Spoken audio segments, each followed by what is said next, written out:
శ్రీ విఘ్నేశ్వరాయ నమః. శ్రీ గురుభ్యో నమః. జగదంబాయ నమః.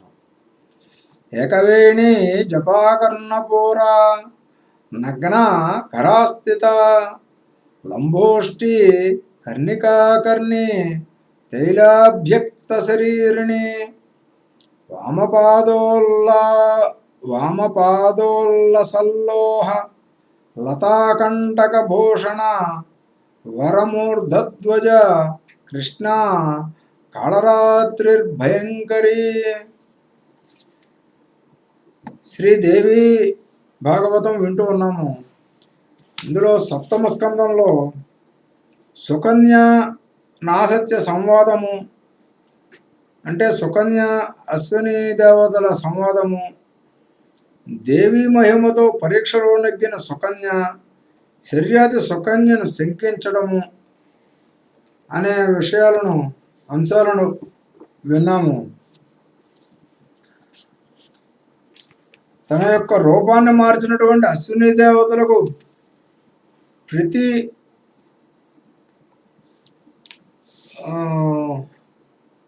ప్రతిగా వారికి అశ్విని దేవతలకు సోమపానార్హత కల్పిస్తానన్న చవన మహర్షి ఆ విషయమై మామగారు అయినటువంటి శర్యాతితో ఒక యాగం చేయండి, ఆ యాగంలో అశ్విని దేవతలకు సోమపానార్హత కల్పించాలి అని అడిగాడు. రాజదంపతులు కలత తీరారు, ఊపిరి పీల్చుకున్నారు. సుకన్యాదేవి లోపల నుంచి వచ్చి అతిథి మర్యాదలు జరిపింది. హాయిగా అందరూ సుఖోపవిష్టులయ్యారు. పరస్పరము ఆనందదాయకమైన శుభప్రసంగాలు చేసుకున్నారు. కళ్యాణమయ్యే గాథలు కలబోసుకున్నారు. అశ్విని దేవతలకు సోమపానార్హత. శర్యాది మహారాజా నీతో ఒక యజ్ఞం చేయిస్తాను. అవసరమైన సంభారాలు సమకూర్చుకో. నేను అశ్వినులకు చేసిన వాగ్దానం చెప్పాను కదా, నీ యజ్ఞంలో అది పూర్తి చేయాలి. ఇంద్రుడి కోపం వస్తుందేమో అని శంకించకు. నా తపస్తేజోబలంతో అతడిని నేను వారిస్తాను. నా సత్యులకు సోమరసం తాపిస్తాను అని చవరుడు ప్రతిపాదించి భరోసా ఇవ్వడంతో మహారాజు సంతోషించాడు. రాజదంపతులు గృహోన్ముఖులయ్యారు. ఒక శుభముహూర్తాన శర్యాది యజ్ఞశాలను నిర్మింపజేశాడు. వశిష్ఠ ప్రభుతులైన మహానుభావులను ఆహ్వానించి గౌరవించాడు. చవనుడు భార్యాసమేతంగా వచ్చి ఆధ్వర్యం వహించాడు. ఆ మహాయజ్ఞానికి ఇంద్రాది దేవతలు అందరూ ఆహుతులే విచ్చేశారు. సోమపానాకాంక్షతో అశ్విని దేవతలు వచ్చారు. నాసత్యుల నిద్దరిని చూసేసరికి ఇంద్రుడికి అనుమానం వచ్చింది. సాటి దేవతలను అడిగాడు, వీరిద్దరూ ఎందుకు వచ్చినట్టు అని. దేవవైద్యులు కదా, సోమపానానికి అర్హులయ్యే మరి ఈ వితత యజ్ఞానికి రావడంలో దేవవైద్యులు కదా సోమపానానికి అనర్హులయ్యే మరి వితత యజ్ఞానికి రావడంలో కారణమేమిటి అని గుచ్చి ప్రశ్నించాడు. దేవతలు విని ఊరుకున్నారే కానీ ఎవరు ఏ సమాధానము చెప్పలేదు. చవనుడు సోమరసాన్ని స్వయంగా తెచ్చి ద్రసులకు ఇద్దరికి అందివ్వబోయాడు. ఇవ్వడానికి వీలు లేదంటూ వాసవ్యుడు వారించాడు. శచీపతి వీరు దేవతలే కదా, సూర్యనందనులు. సోమరథానికి అర్హులు కాకపోవడం ఏంటి? శంకరులు కారు, సూర్యుడికి ధర్మపత్ని ఎందు జన్మించిన వారే. ఏ తప్పు చేశారని ఈ పంక్తి బహిష్కారం? ఈ విషయంలో నువ్వు దేవతలు అందరూ కలిసి చర్చించి ఒక నిర్ణయం ప్రకటించండి. వీరికి సోమరసం ఇస్తానని నేను మాట ఇచ్చాను. ఇందుకోసమే శర్యాదిని ప్రోత్సహించి ఈ వితత యజ్ఞం జరిపించాను. అందుచేత మాట నిలబెట్టుకోవాల్సిన అవసరం నాకుంది. దేవేంద్ర, ఈ ఇద్దరు నాకు మహోపకారం చేశారు. ఈ రూపు, ఈ చూపు, ఈ వయసు అన్నీ వారి వరప్రసాదమే. దానికి ప్రత్యుపకారం చేయడం నా ధర్మం, నా కర్తవ్యం. దయచేసి నువ్వు ఇప్పుడు అడ్డు చెప్పకు, అంగీకరించు అన్నాడు చవనుడు. చవన మహర్షి, వీరు దేవవైద్యులు, సోమరసాన్ని వీరు పుచ్చుకోకూడదు. ఇది దేవతల నిర్ణయం. ఇంద్రుడు కొంచెం కోపంగానే అన్నాడు. అహల్యాచార, నిగ్రహించుకో, కోపం నిరర్థకం. వృత్రఘ అంటే వృతాసురుని చంపినవాడా, దేవ వైద్యులైనంత మాత్రాన సోమ పుష్పపానము చేయకూడదని ఎలా అంటావు? సరైన కారణం లేకుండా నిషేధం సమంజసం కాదు కదా అని చవనుడు గట్టిగా వాదించాడు. దేవతలలో ఏ ఒక్కరూ ఉలకలేదు పలకలేదు. సూర్య సమస్క తేజస్కుడైన చవన భార్గవుడు తన తపోబలంతో అశ్వినులకు సోమపానం చేయించాడు. ఇంద్రుడికి పట్టరానంత కోపం వచ్చింది. ఓరి బ్రహ్మబంధు, చక్కటి మర్యాదయే చేసావు మాకు. నువ్వు మరొక వృతాసురుడివి, నిన్ను ఇప్పుడే సంహరిస్తాను అంటూ రంకెలు వేశాడు. వజ్రపాణి, అధికార సంపదలు ఉన్నాయి కదా అని అవమానకరంగా మాట్లాడకు. నన్ను మరొక దేవతగా మార్చిన అశ్విని దేవతలను కించపరిస్తే సహించను. నువ్వు తీసుకొనకపోతే మిగతా దేవతలు మాత్రం సోమరసాన్ని ఎలా తీసుకుంటారు? ఈ అశ్వినులు కూడా అన్ని విధాల దేవతలే, శత్రు సంహారకులే. దయచేసి ఈ విషయం అర్థం చేసుకో. చవన, నీతో చర్చ అనవసరం. వీళ్ళు వైద్యులు, యజ్ఞ సోమరసానికి అనర్హులు. అంతే. బుద్ధిహీనుడా, నన్ను కాదని వాళ్ళకి పంచావో శిరచ్ఛేదమే. ఇది ముందుగా నువ్వు అర్థం చేసుకో అన్నాడు. చవనుడు వాసవుడి మాటలను పట్టించుకోలేదు. పడిచవని పెట్టాడు. నిర్లక్ష్యాన్ని ప్రకటిస్తూనే అశ్వినులకు సోమరసం అందించబోయాడు. చవన, మీరుతున్నావు, వజ్రాయుధం ప్రయోగిస్తాను. వెంటనే ఆ పాత్రలను వెనక్కి తీసుకో ఉరిమాడు ఇంద్రుడు. చవనుడికి కోపం వచ్చింది, పట్టుదల పెరిగింది. మొండిగా నిలబడ్డాడు. సోమపాత్రలను అశ్వినులకు అందించాడు. దేవేంద్రుడు క్రుద్ధుడయ్యాడు. సూర్యకోటి సమప్రభమైన వజ్రాయుధాన్ని విసిరాడు. దేవతలంతా కనులు అప్పగించి చూస్తున్నారు. మహర్షులు మనస్సులలో కలవరపడుతూ ఉన్నారు. చవనుడి తపశక్తి. తన వైపు దూసుకు వస్తున్న వజ్రాయుధాన్ని ఒక్కసారిగా తీక్షణంగా చూశాడు చవనుడు. తన తపోబలంతో నిలువరించాడు. కృత్యను ఆవిర్భవింపజేసి ఇంద్రుని సంహరించాలని సంకల్పించాడు. ఆ మంత్రాలను సస్వరంగా పఠిస్తూ అగ్నిలో ఆహుతులు వేల్చాడు. కృత్య ఆవిర్భవించింది. ప్రబలుడు, మహాక్రూరుడు, మహాకాయుడు, మహారాక్షసుడు, మదోన్మత్తుడు అయిన పురుషాకారంలో సకల ప్రాణి భయంకరంగా కృత్య ఆవిర్భవించింది. అతడి పేరు మధుడు. పర్వతాకారమైన శరీరము, భయంకరమైనటువంటి 4 కోరలు, ఒక్కొక్కటి యోజనాల పొడవు ఉంది. మిగతా దంతాలు కూడా చాలా పొడవుగా ఉన్నాయి. ఒక్కొక్క బాహువు ఒక పర్వత శ్రేణిలో ఉంది. ఎర్రటి నాలుక ఆకాశాన్ని చప్పరిస్తోంది. మెడ ఒక పర్వత శిఖరంలాగా ఉంది. గోళ్ళు పెద్ద పెద్ద పారల్లాగా ఉన్నాయి. శిరోజాలు గుణపాల్లాగా వేలాడుతూ ఉన్నాయి. శరీరం అంతా రాసిపోసిన కాటుగా, కళ్ళు మాత్రము దవానలాగా ఎర్రగా బగబగలాడుతూ ఉన్నాయి. అతడు నోరు చప్పరిస్తూ ఉంటే కింది దవడలకి పై దవడలకి పై దవడ ఆకాశానికి తగులుతోంది. కింది దవడ నేలకి, పై దవడ ఆకాశానికి తగులుతోంది. ఈ మహాకాయుడిని చూసి దేవతలే గడగడలాడిపోయారు. ఇంద్రుడు వణికిపోయాడు. యుద్ధవాంఛను విరమించుకున్నాడు. ఆ రాక్షసుడు గాలిలో ఆగిపోయిన వజ్రాయుధాన్ని పెదవుల మధ్య సుతారామం బంధించి నిలబడ్డాడు. ఉన్నట్టుండి, ఇంద్ర, నిన్ను భక్షిస్తానంటూ వెంటబడ్డాడు. దేవతలు హాహాకారాలు చేశారు. ఇటువారు అటు పారిపోయారు. ఇంద్రుడు కాళ్ళు చేతులు స్తంభించి ఎటూ కదలలేక బిక్కచిచ్చి నిలబడ్డాడు. మెరుపులో ఒక ఆలోచన వచ్చింది. బృహస్పతిని తలుచుకున్నాడు. మహామేధావి దేవగురుడు ప్రత్యక్షమయ్యాడు.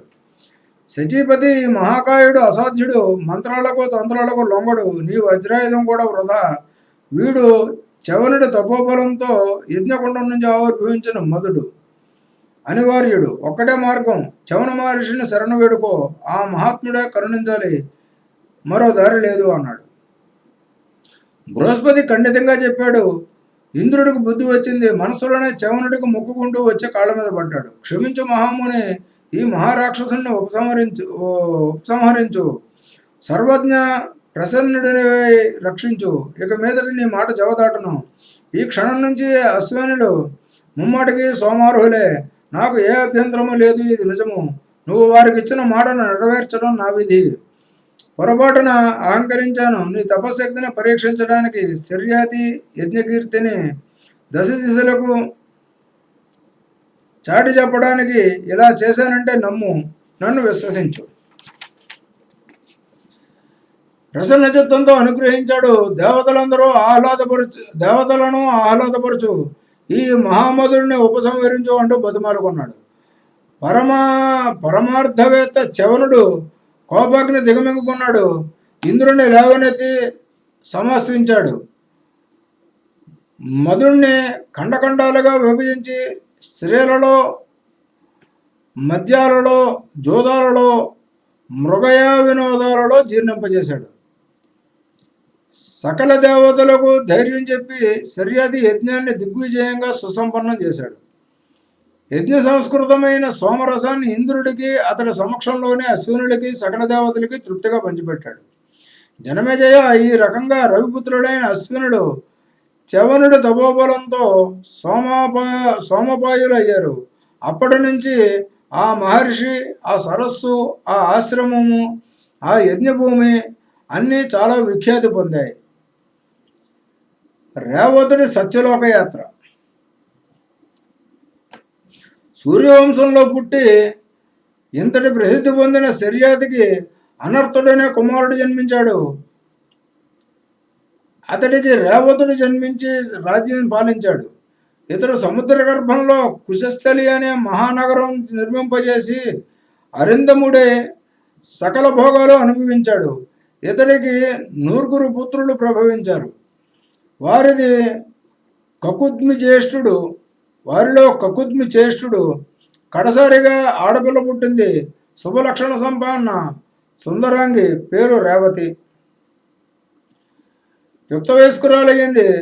రేవతుడు రైవతాద్రికి వచ్చి అనురూప భర్త కోసం రాజపుత్రుల్లో అన్వేషణ సాగించాడు.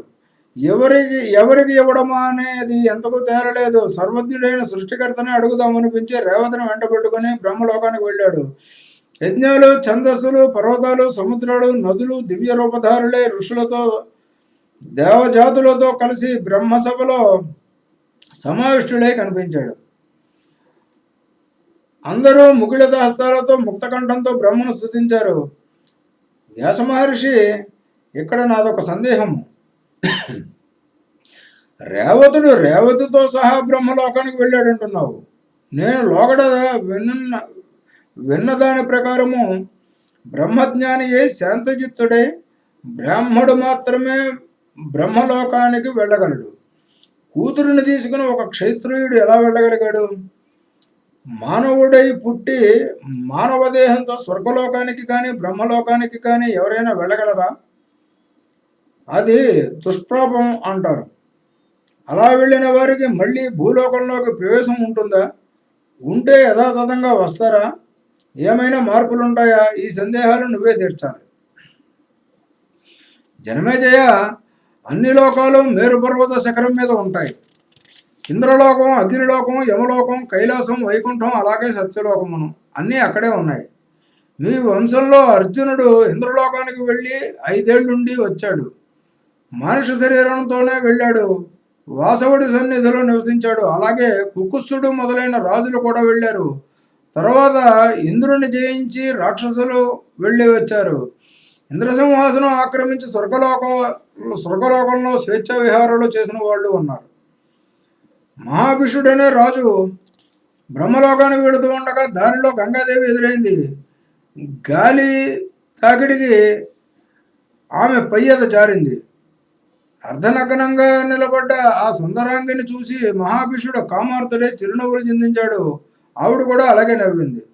అది గమనించిన బ్రహ్మ వారిద్దరిని శపించాడు. ఆ శాపంతో భూలోకంలో జన్మించారు. ఈ కథ నీకు చెప్పాను కదా. వైకుంఠానికి కూడా ఇలా రకపోకలున్నాయి. దైత్య దానవులు అక్కడికి వెళ్ళిన ఘటనలు పురాతన కాలంలో ఉన్నాయి. అయితే క్రమక్రమంగా అది తగ్గింది. దైత్యులందరి దృష్టి ఎప్పుడూ స్వర్గలోకం మీదనే, ఇంద్రుడిపైనే. రాక్షస పీడితులైన దేవతలు మాత్రము మాటిమాటికి వైకుంఠానికి పరుగులు తీస్తారు, జగన్నాథుని శరణు వేడతారు. అందుచేత నీకు ఏ సందేహము అవసరం లేదు. మహారాజులు అన్ని లోకాలకు వెళ్ళవచ్చు, రావచ్చు. తాపసులు ఇలా వెళ్ళి రావడానికి వారి వారి పుణ్య విశేషాలే కారణం. అలాగే యజ్ఞాలు చేసిన యజమానులు కూను. మహర్షి, యజ్ఞాలు చేసిన మహారాజులకు ఈ అవకాశం ఉన్నదన్నమాట. బాగుంది. ఇంతకీ రేవతుడు వెళ్ళి ఏం చేశాడో, బ్రహ్మను ఏమని అడిగాడు, తర్వాత కదా ఏం జరిగింది దయచేసి వివరించు అన్నాడు. జనమేజయ, వీళ్ళు వెళ్ళేసరికి ఎవరో గంధర్వుడు ఏదో విన్నవిస్తున్నాడు బ్రహ్మదేవుడికి. అది ముగిశాక రేవతుడు చతుర్ముఖుడికి నమస్కరించి తన కూతురును చూపించాడు. ఈ అమ్మాయిని ఎవరికిచ్చి వివాహం చేయాలో దయచేసి తెలపమని చెప్పాడు. చాలామంది రాకుమారులను పరిశీలించాను, కానీ ఏ ఒక్కడో నా మనసుకు పూర్తిగా నచ్చలేదు. ఏ నిర్ణయమో చేయలేక నిన్ను అడిగాను. అడిగి చేద్దామని ఇలా వచ్చాను. యోగ్యుడు, బలశాలి, సర్వలక్షణ సంయుతుడు, దానవశీలి, ధర్మశీలి అయిన రాకుమారుని వరుడుగా ఆజ్ఞాపించు. ఆ ప్రకారం అతడికి ఇచ్చి వివాహం జరిపిస్తాను అని అభ్యర్థించాడు. రేవతి బలరాములు వివాహం. బ్రహ్మదేవుడు క్షణకాలం చిరునవ్వులు చిందించాడు. జరుగుతున్నది జరగబోయేది ఆలోచించాడు. రాజేంద్ర, నువ్వు చూసిన రాకుమారులందరూ కాలచౌతులే త్వరలోనే అస్తమించబోతున్నారు. దుష్ట రాజసైన్యాలను సంహరించి భూదేవికి భారాన్ని తగ్గించడం కోసం శ్రీ మహావిష్ణువు యదువంశంలో కృష్ణుడిగా అవతరించాడు. అవతార లక్ష్యాన్ని అప్పుడే ప్రారంభించాడు. ఇప్పుడు ద్వారకలో ఉంటూ ఉన్నాడు. అతడికి ఒక అన్నగారు ఉన్నాడు. అతడి పేరు బలరాముడు. శేషాంశ సంభూతుడు, మహావీరుడు, ముసలాయుధదారి, హలాయుధదారి. వెంటనే వెళ్ళి మీ అమ్మాయిని రేవతిని అతడికిచ్చి వివాహం జరిపించు. శుభోత్కరంగా ఉంటుంది. అటుపైన నువ్వు బదరికాశ్రమానికి వెళ్ళి తపస్సు చేసుకో అని చతుర్వదనుడు సలహా చెప్పాడు. రేవతుడు వెంటనే బయలుదేరాడు. సరాసరి ద్వారకకు వచ్చాడు. బలరాముడికి ఇచ్చి రేవతి కళ్యాణం జరిపించాడు.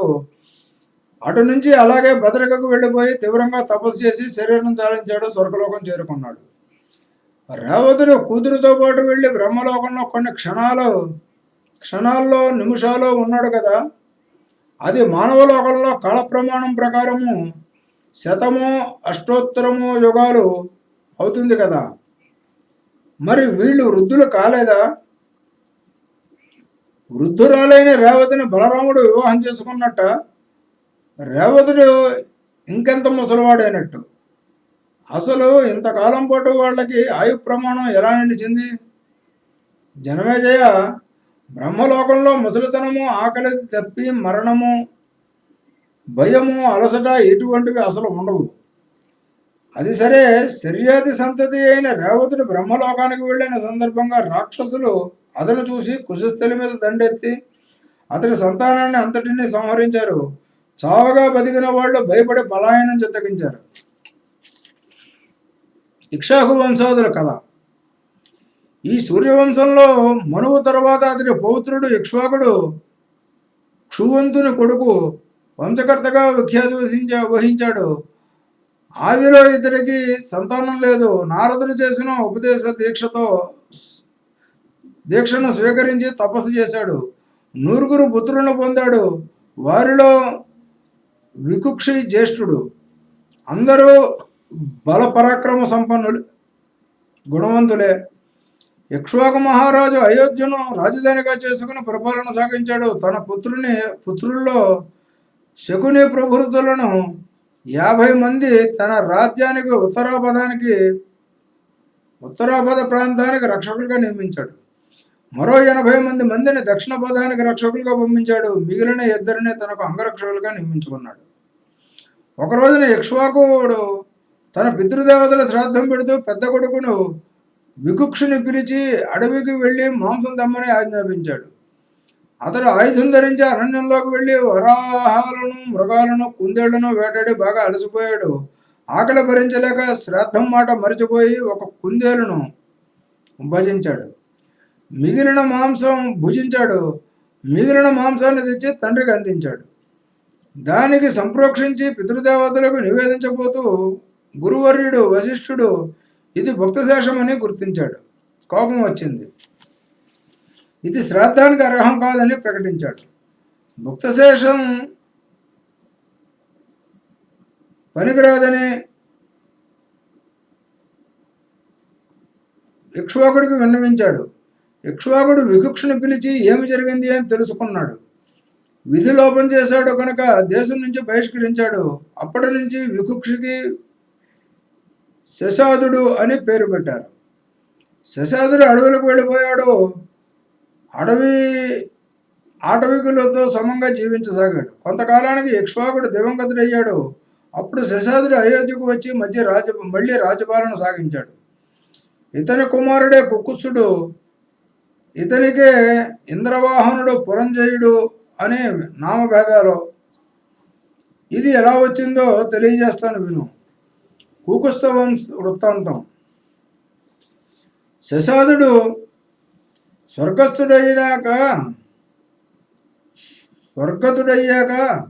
కుకుస్థుడు పట్టాభిషిక్తుడే అయోధ్యను ధర్మబద్ధంగా పాలిస్తున్నాడు. ఆ సమయంలో దేవతలు దైత్యుల చేతిలో చిత్తుగా ఓడిపోయి విష్ణుమూర్తిని శరణ వేడుకున్నారు. ఆయన దేవతలకు ఒక సలహా చెప్పాడు. శశాద కుమారుడు కుకుస్థుడున్నాడు, అతడిని అడగండి, ధనుర్ధారి వచ్చి మీకు సహకరిస్తాడు. పరాశక్తి అనుగ్రహం వల్ల అతడికి అతులితమైన సామర్థ్యం ఉంది అని చెప్పాడు. ఈ మాట పుచ్చుకొని ఇంద్రాది దేవతలంతా అయోధ్యకు వచ్చి కుకుస్థుడిని సందర్శించారు. ఆ మహారాజు వారికి యథోచితంగా గౌరవాలు జరిపి సంబరపడబోతూ, ఇంద్రాది దేవతలారా, మీ రాకతో నేను ధన్యుణ్ణి అయ్యాను, పావనున్నయ్యాను. నా జన్మ సఫలమయ్యింది. ఇంటికి వచ్చి దేవతల దర్శనం ఇవ్వడం అంటే చాలా అపూర్వమైన ఘటన.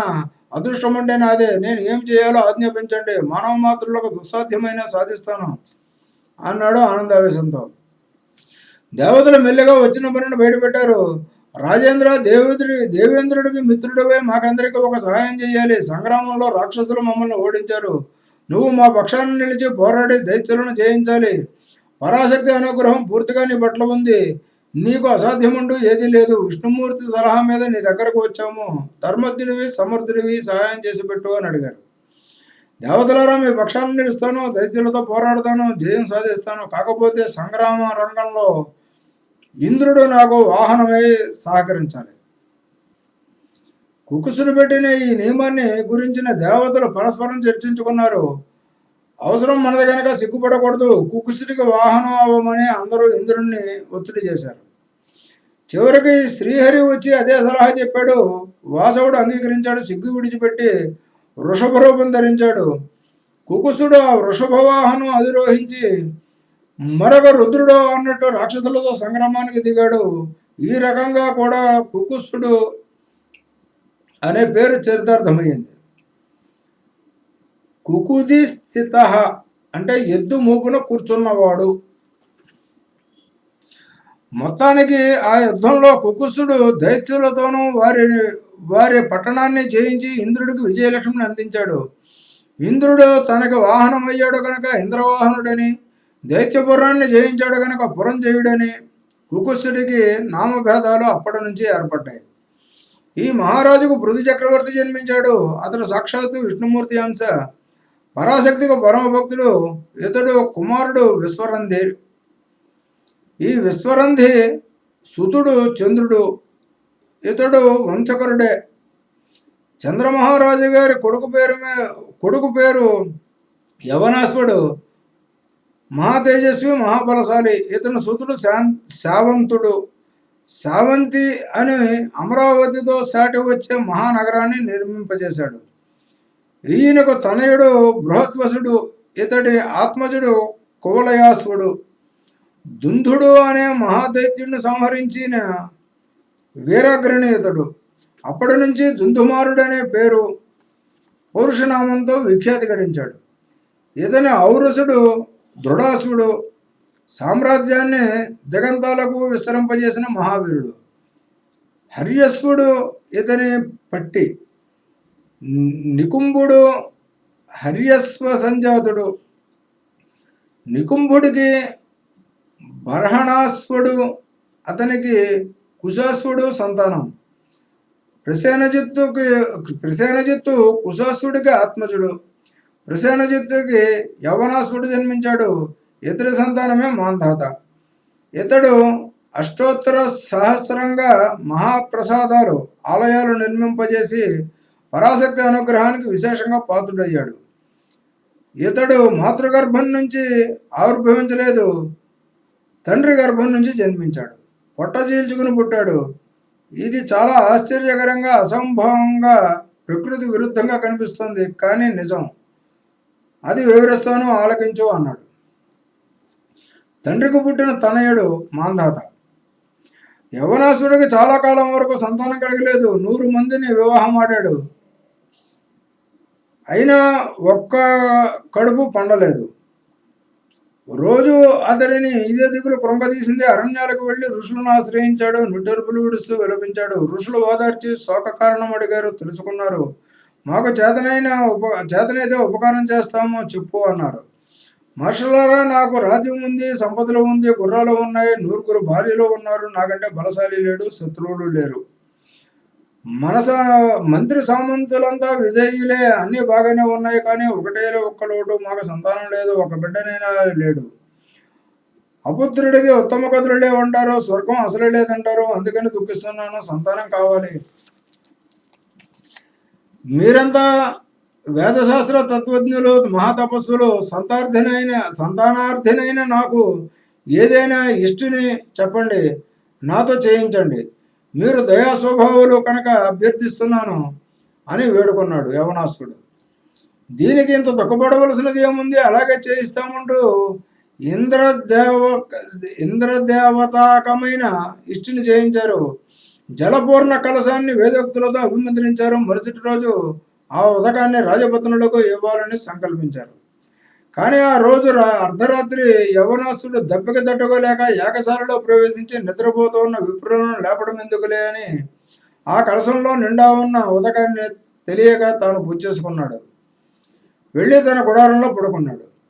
తెల్లవారుతోనే ఖాళీగా ఉన్న కలశాన్ని చూసి విప్రులు ఆశ్చర్యపోయి, ఇందులో జలం ఎవరు తాగారని రాజును ప్రశ్నించారు. నేనే తాగానని యవనాసుడు చెబితే, దైవయోగం ఎలా ఉంది కాబోలునని విప్రులు సరిపుచ్చుకొని ఇష్టిని పరిసమాప్తం చేశారు.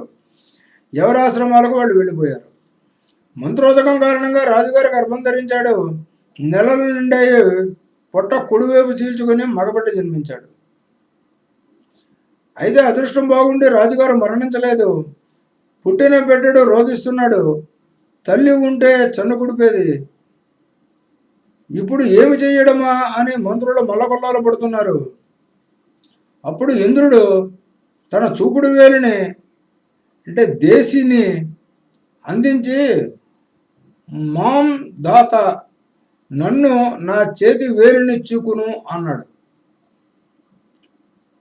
అప్పటి నుంచి అతడికి అదే నామధేయం అయ్యింది.